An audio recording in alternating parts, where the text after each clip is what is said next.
friends, welcome back to my channel. Long time no vlog, or at least for me it maybe doesn't feel like that for you, but April was spent in some really good times and some really rough times, so I haven't really felt like picking up the camera. I cut my hair off again, which is not that unusual for me, but it looks nice because I'm just from the hairdressers like 2 days ago. Does not always look this. How do they get it so smooth? That's the real question. April we went away, our trip was really lovely, we came back and it was really hard just to get back into the rhythm of life. My health took a bit of a downturn, Tom's having a hard time at the moment too, so it's just like everything all at once, you know how it goes. But I'm filming this at the end of April. Tonight's King's Night, tomorrow's King's Day, which is the King's birthday. It's a big celebration in the Netherlands and particularly in Amsterdam, and we live in an area like where they put on a big festival. Luckily it's like a very family friendly, it's like, imagine like a massive village fair. It's that energy. It's not like, if you've seen the picture of Amsterdam and King's Day, we don't fuck around with that, where it's like hordes of people in the centre off their face. We're in the family friendly area, which is lucky for us. So that's tomorrow, and tonight is King's Night, so traditionally lots of people go out and party in like to cross over into the day, but it's also Passover, so we're going to our friend's house to celebrate Passover, which is really fun. So I got food in the oven for that, and that's why I look nice on a Friday afternoon. I don't always look so put together. Normally I'm dragging myself over the work line, but I've had a rest after work, got ready, and because now we're in at least like spring, it feels like there's so much more time to film and stuff because the light is here for longer.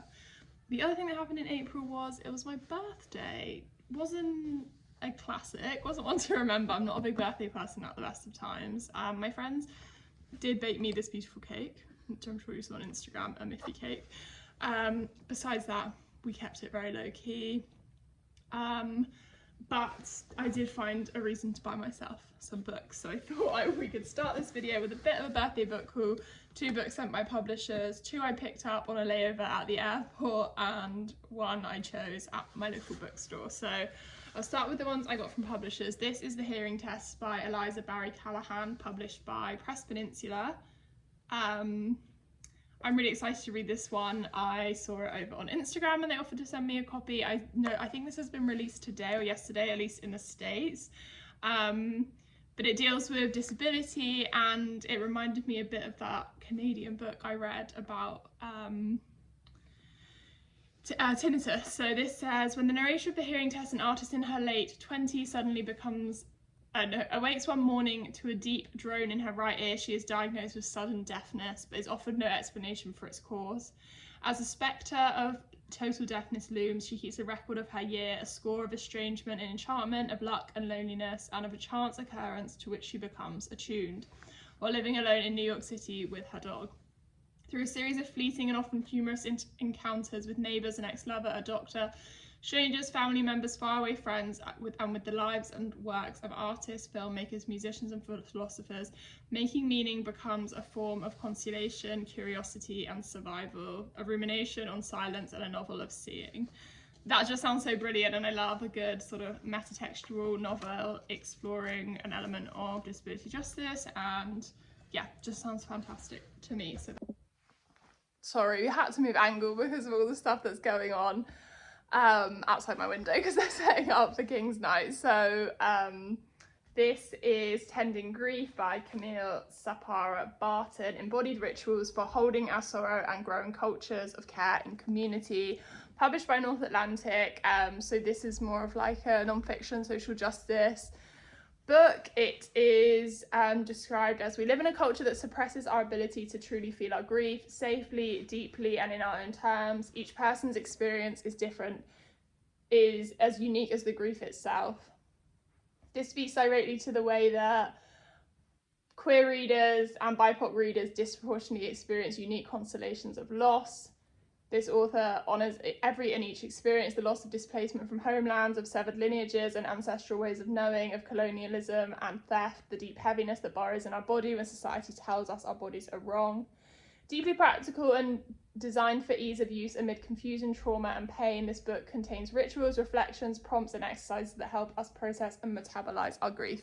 this is really, really interesting, and I haven't read a book like this in so long that has more of those prompts and is more interactive, and of course the topic is so important. And I've actually been thinking, it was my granny's birthday the other day, and it's like 2.5 years since we lost her, and I was thinking so much about her and how I lost her in the middle, or like towards the end of 2021, was it? No, it must have been 2022. No, I think it was 2021. See, the pandemic has warped our perceptions of time so badly. But anyway, I feel like I didn't really get the chance to process it because it was amid so many other things that were going on in my life, with my own, like, grieving my own health and just like complicated family stuff. And so I feel like, yeah, this book could be a really interesting and important personal journey, as well as just one I want to shout about, because if anyone else is experiencing grief, it's so lonely and isolating sometimes. So to have something that really speaks to the wide range and unique experiences is really important. Then as for, this is a random one, but also one by Press Peninsula, but I bought it, no, Peninsula Press, but I bought it myself. It's one of those tiny ones, like Olivia Sudjik's Exposure that they published. It's like an extended essay. It's been on my to buy list for ages, and then I was browsing online and I was like, oh, I'm just going to pick it up. I will say it's not like, I don't know, it feels like quite weirdly produced. I don't know, like the cover doesn't feel that much thicker than the paper, if that makes sense. But it says, this is an essay on work, desire, and the feeling of being replaced. It's called Replace Me, by the way, by Amber Hussain. And this says, from the workplace to our personal relationships, anxieties about being replaced have come to dominate the late capitalist psyche. The tech and self-help industries have exploited these fears, selling gadgets and ideologies that offer a privatized vision of progress. How can we reclaim the desire for collective resistance? A wide-ranging essay asks if our obsession with replacement might in fact be at the heart of political status. Radical, clear-sighted and moving. A celebration of political possibilities and embracing our own replaceability. So yeah, I don't know, thematically sounds interesting, and I fancied having a few more of those books you can read in one sitting on my shelf, so that's why I picked up that one. And then on my actual birthday, we just spent the day at home, but I wanted to mooch down the local high street, which we're very lucky has a bookshop with an English section, and it's so well curated. It's small, like I don't know, less than, for like two little, sections of the bookshop, non-fiction and fiction. But it, like, hats off to the people who work there, like, have the best taste. Like, every book in there, Tom's like, we've read that, we like that, like, I love it, and it's well priced. So anyway, we picked up, or Tom bought for me, a Miriam Toews book. We have said loads of times before, we're on a mission to read all of her work, and we're like creeping towards like way over halfway now, like that, not that many left, and I don't want to run out. So it's really actually quite hard to buy her books in person here, like they only ever stock like the 3 most famous ones. So I was really pleased when I saw this, and I thought, you know what, I'll just grab that. It's a complicated kindness. Miriam Toews writes from the perspective often of like Mennonite communities in rural Canada. Lots of her books are shaped around that, and she has a very offbeat and humorous way of writing, very witty, these characters that really feel in conversation with you as a reader. And so I'm never really even that fussed at this point about the plots of her books. Like, I just want to read them all. So this is one for the collection. It says, we're Mennonites. As far as I know, we're the most embarrassing subsect of people to belong to if you're a teenager. 16-year-old Naomi Nickel longs to hang out with Lou Reed and Marianne Faithfull in New York City's East Village. Instead, she's trapped in East Village, Manitoba, a town with no train station, no bar, and the job prospects consist of slaughtering chickens at the Happy Family Farms abattoir. Since her mother and sister have left home, Naomi lives with her father, Ray, a sweet yet hapless school teacher.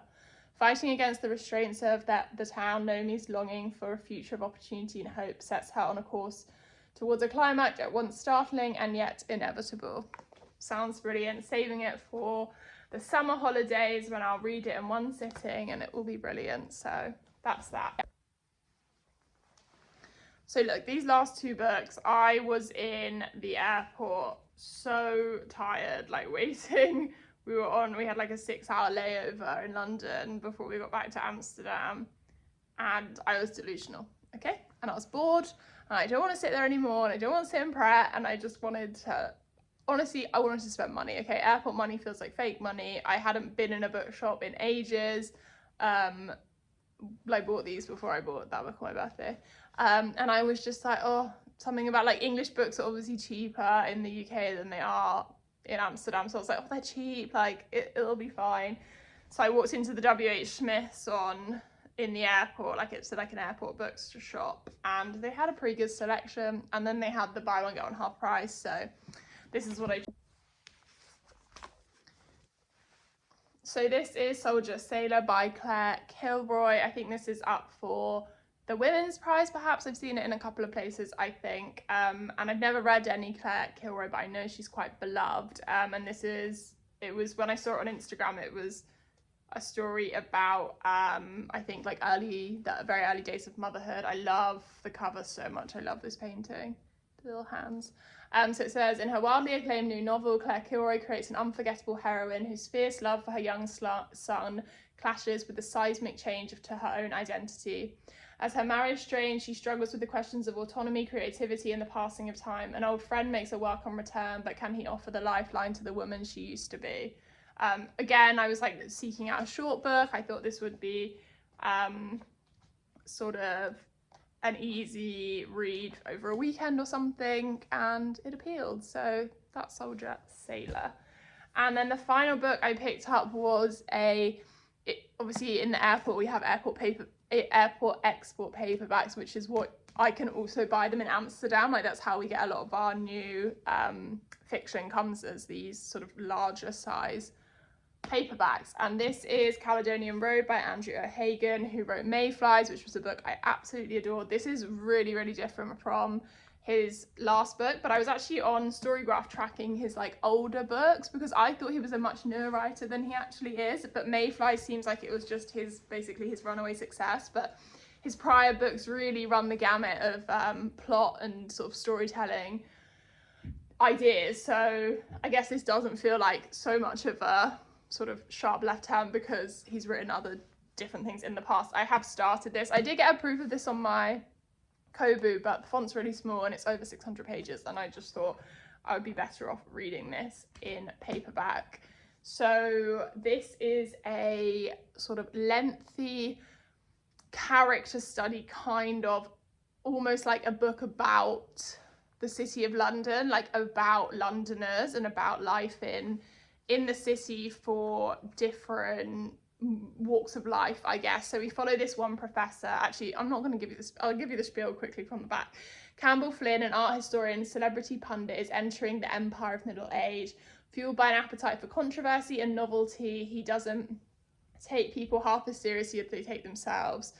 The second, Milo, is his beguiling and provocative student who inhabits a more precarious world. He has experiences and ideas that excite his teacher and a plan. Over the course of an incendiary year, a web of secrets and crimes will be revealed, and Campbell Flynn may not be able to protect himself from the shattering exposure of all what his privilege involved. But then he always knew when his life came tumbling down, of course, it would be in public. So this is very much, like a Fall from Grace novel. We're already introduced to a lot of seedy, upper-class, Etonian type figures, Russian bankers, oligarchs, sons of those people. Campbell Flynn, our main character, is detestable. He is sort of a middle-class professor with this kind of doting wife. They live between Suffolk, I think, and like they have a house in London. And his kids are very successful, even more successful than him, and he's kind of got a chip on his shoulder about that because he gave them the right start in life so they can go off and be like, his son's like quite a famous DJ. And yeah, it's quite, it's very like old boys club, meeting at sort of private members clubs in London. And we've just met Milo, who's his student that he really likes, and he's sort of starting to cross that boundary between teacher and student. And they've just met for a bar for like a whiskey. And Milo's very sort of intrigued by this whole world. He doesn't come from that place, but we don't really know where Milo comes from yet. I'm only, I think, 100 pages in. So yeah, it's interesting so far. I'm not sure. It does feel a little... I read this, or DNF this book, Tiapolo Blue by James Cahill, which I hated because I hated the main character so much, which was, again, this like Oxford professor who was going to get cancelled. This doesn't have that element in it because it's wrapped up in the like crime and organised crime world, which is much more interesting to me than like I'm a cancelled academic. But the only person who can do cancelled academics is Zadie Smith in On Beauty. But it does have a tone of that like sort of bulging with those Brexit jokes, with those like, oh, isn't it everyone's a transphobe these days, like those kinds of comments, which I understand really play into this character, but sometimes when the book's also being written by a middle-aged white man, it can feel a little jarring. So yeah, I'm not sure how that's going to grate on me, but I'm hoping as we get into more of the sort of like plot-driven antics, that we'll find our way to a bit of an equilibrium with that. So that's Caledonian Road, which is my current read. And I'm also reading an essay collection, which I'll probably talk to you about tomorrow because I'm nearly done with it. So I'm looking forward to the weekend. It's my first weekend like doing nice things in a while. So I'll catch you all in a bit.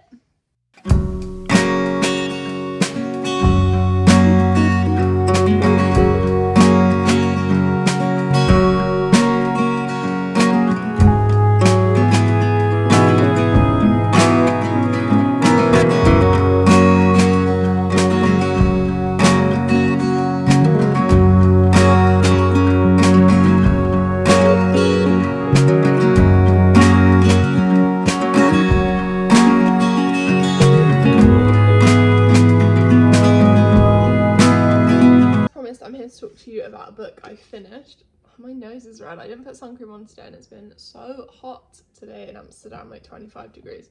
I did put it on the rest of my body, but for some reason I forgot my face, so I'm looking perhaps a little flushed.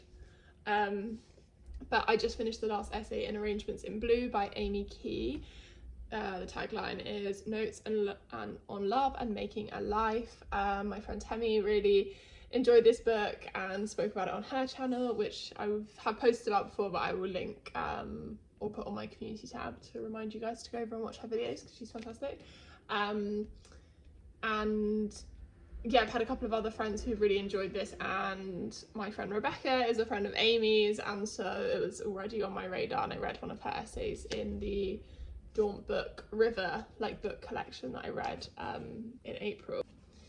This uses the album Blue by Joni Mitchell, which Amy Key is a huge fan of, to inspect the ways that romantic love has not been a part of Amy Key's life for the last 20 years. She's in her mid-40s now, and she speaks about having the last, what she would feel like was a relationship, was in her very early 20s.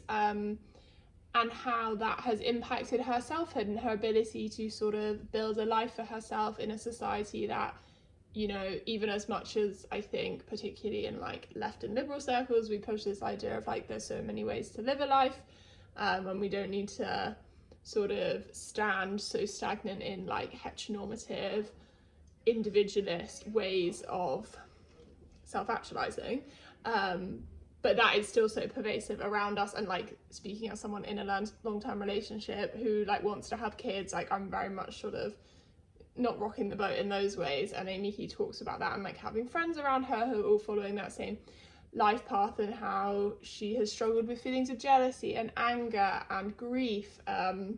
It's so beautifully written. She's a poet, and so she really obviously brings that lyricism and floral notes to her writing, but it had so much depth and just felt so personal, like so sort of conversational without feeling, but still with so much thought in the words, if that makes sense, because I think conversational writing, particularly when I read essay collections by people like my age and a bit younger, that tone can come off sort of a bit off kilter on the written page, but Amy Key toes that line really well of feeling like vulnerable and conversational, but still with a lot of sort of like depth to what she's saying. And I also love Joni Mitchell. I wouldn't say this is like a book about Joni Mitchell.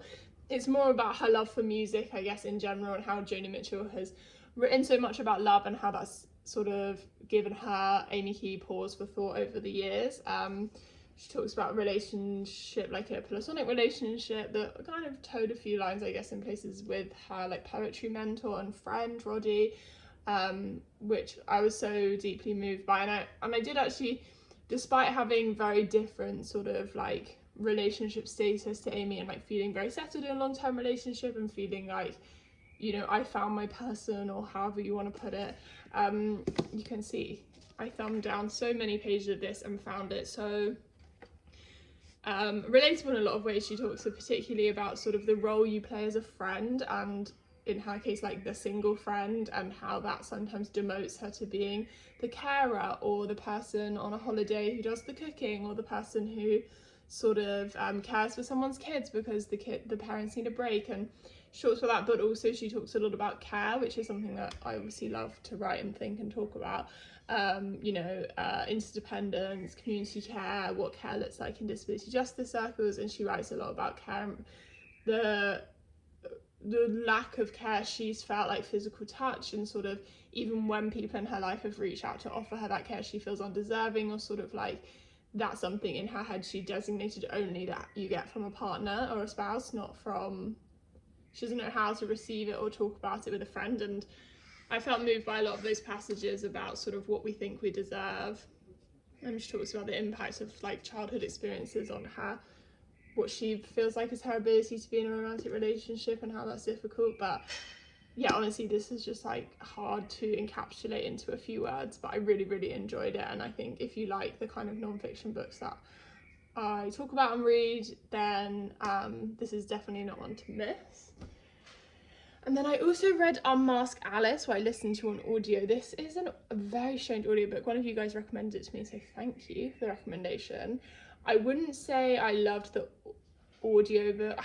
It's hard. I really love the subject matter. So anyway, this is about this book, this very famous book, which I remember reading as a teenager, called Go Ask Alice, which is a story of a young woman who sort of walks away from home, falls into drugs and sex work, and obviously it's written about in a very crass and scaremongering manner, as it was, I think, published in the 70s.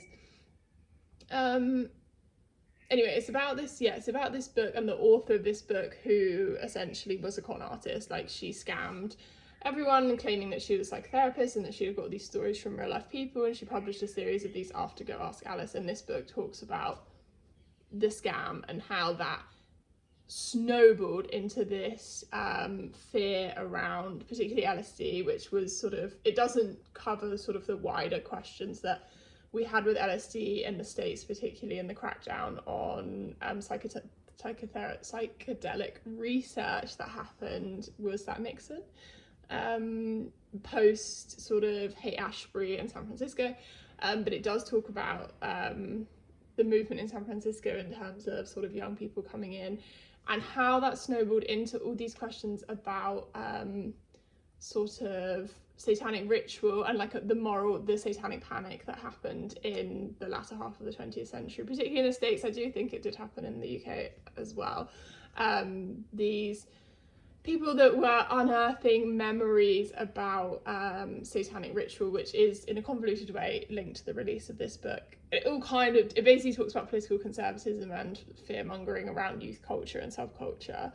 But I didn't really love the way the book was executed. I felt like it took a really long time to get to the more interesting, what I thought was more interesting part, not this singular story of scam, but this wider question about satanic panic and court cases. And it circles back, if you guys followed the Teal Swan stories and that sort of podcast, was it called Off the Deep End?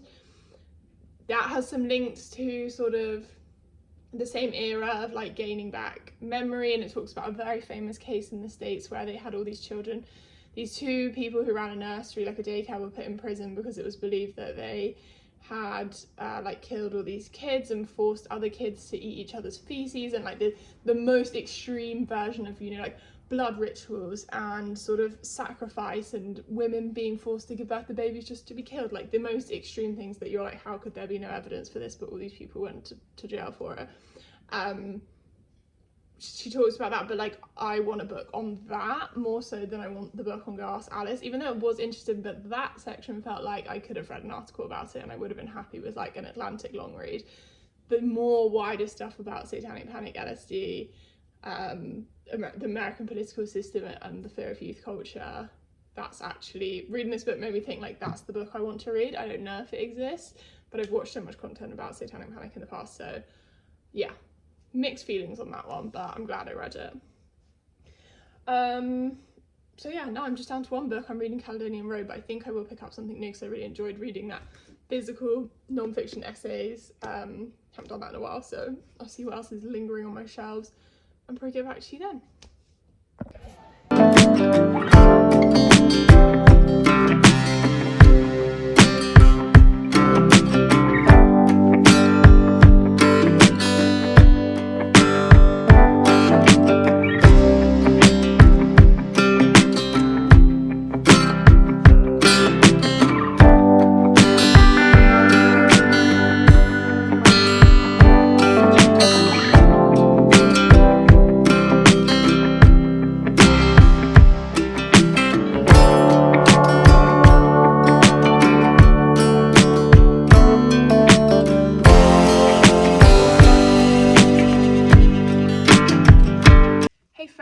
It's Friday. I don't know if I haven't updated this vlog in ages. This is kind of just like a start of May vlog, a couple of weeks long, you know.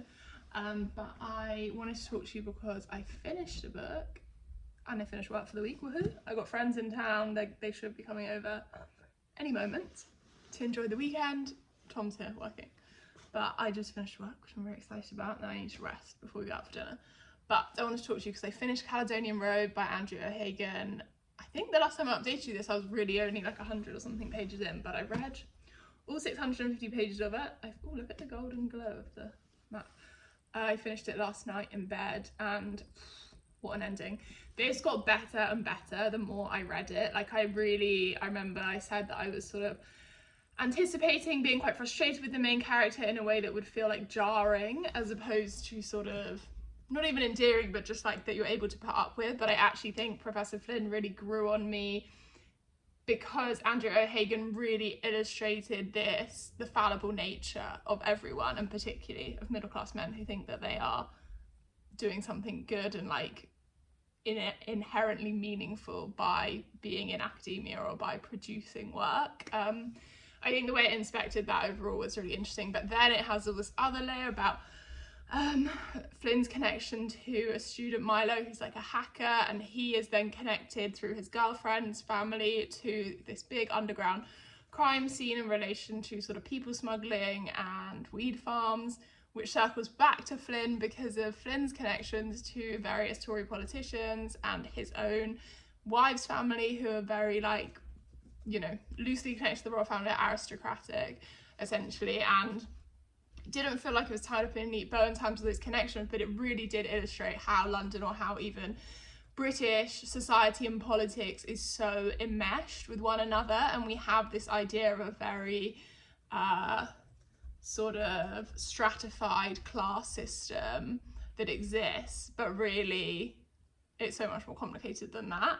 This talks a lot about Russian money and sort of London as the laundromat of Europe, where people can get rid of dirty money, and about art dealing. It has so much in here, but it didn't feel crowded. I think that's what benefits having such a long book, and I often read long books and feel like there was no need for that. Like, you could have told me a great story about this topic without it being so long. But I think because this had so many invisible threads and convoluted pathways attaching people together, if it was condensed into something really short, it would have felt too sort of typical or too easy, I guess, in a way, from an authorial voice point of view. But yeah, this I really enjoyed. It reminded me of like Jonathan Franzen, not in terms of topic at all, but just sort of like those sprawling character connections, that deep empathy you feel. O'Hagan draws on numerous sort of recent political events, including COVID lockdowns, but sort of related to the UK's approach to migrants and refugees.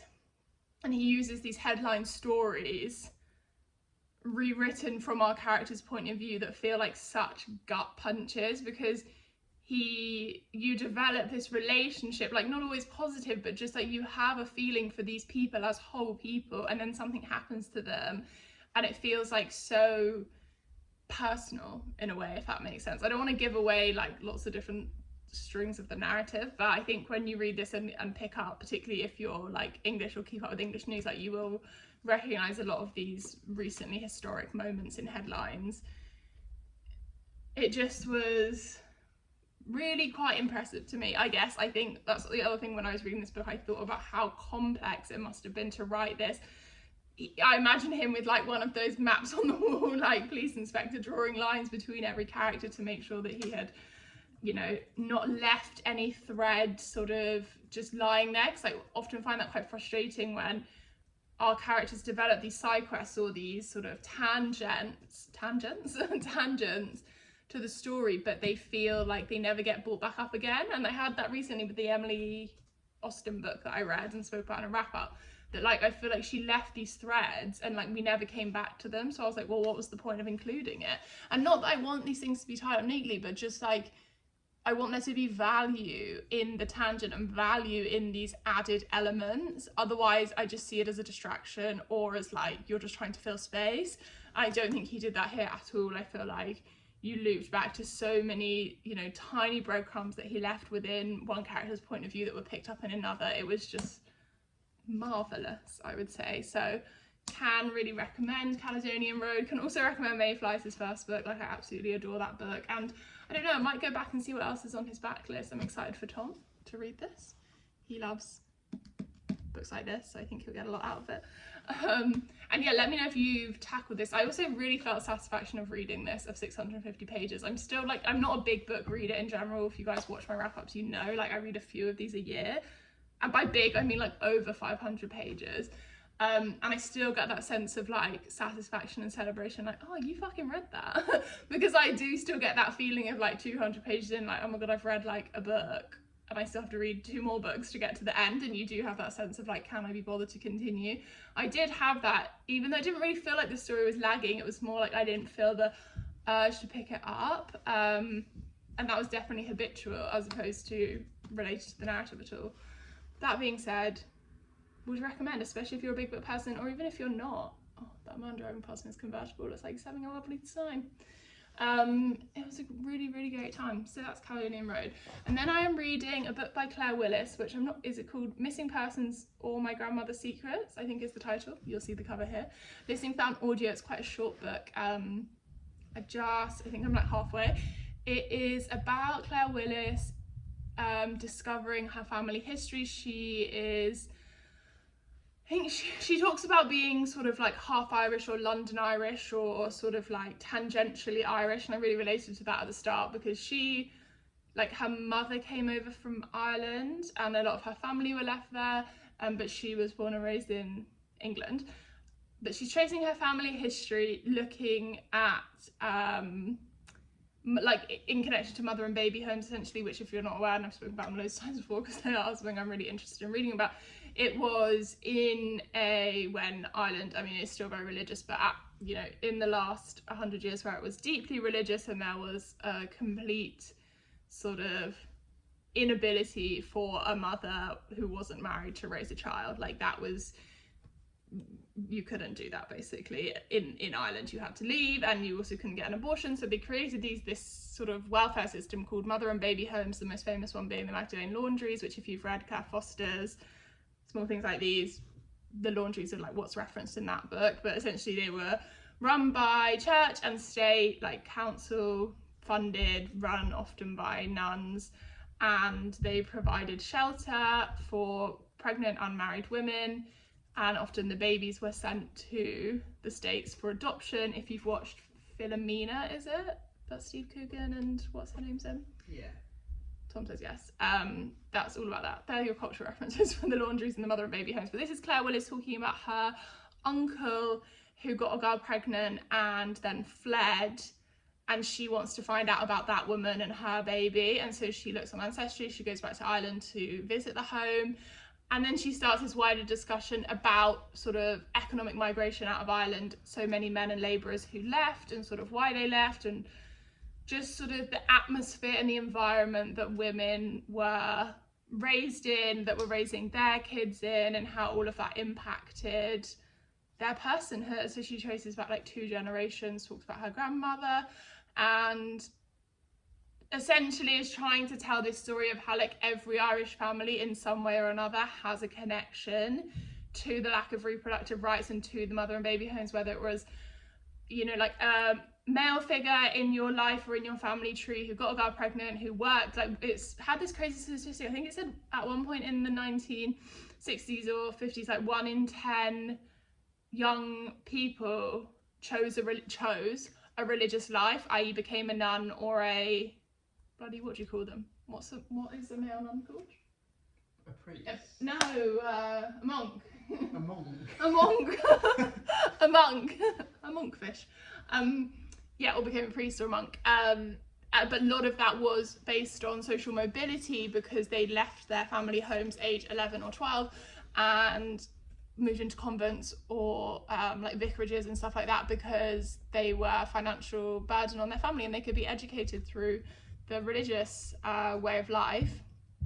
And lots of Irish families had so many children because the women didn't have reproductive rights, didn't have access to birth control, didn't have healthcare literacy, and all of these things that impact every element of society. And I think that through telling her personal story, that's kind of what Claire Willis is trying to say, is like, you may think this is one isolated societal historical thing that Ireland went through, the mother and baby homes, but actually if we look at it as a whole picture, this impacted so many Irish people and so many families, either tangentially or directly, and that's what she's telling through her uncle. But yeah, it's really interesting. It's also a lot about secrecy and sort of what you hold dear, and about how family law gets passed down and how we have these stories that are told or untold, which I think is really beautiful, and I'm enjoying it a lot. So I'll probably catch up with you probably on Sunday. I was just thinking, when my friends have left for the weekend, I'll put in some clips of us doing nice things. Hopefully we're going to go to the beach and do a bit of shopping and eat some good food, and I will see you when I finish that book.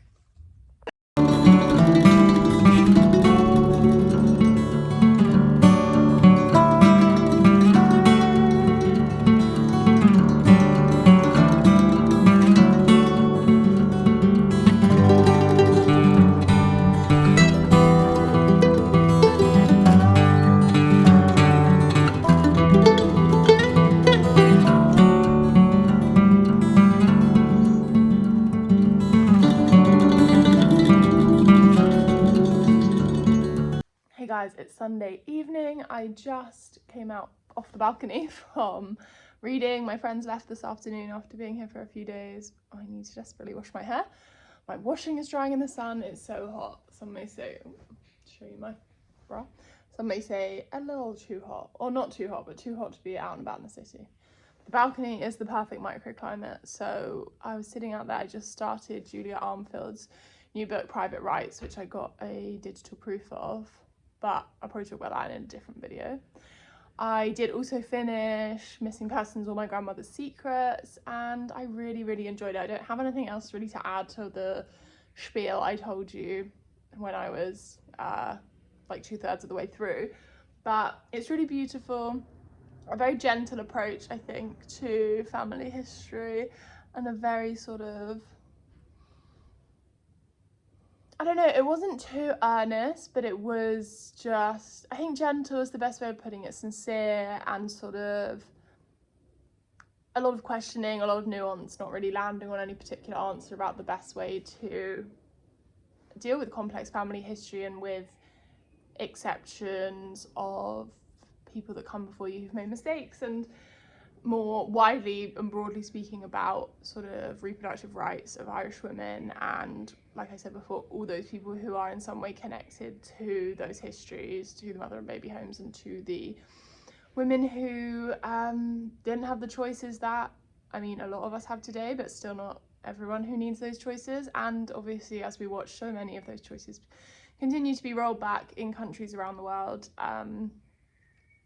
And when I read, what was it called? Necessary Kindness, yeah, about reproductive rights as they stand presently in lots of different places.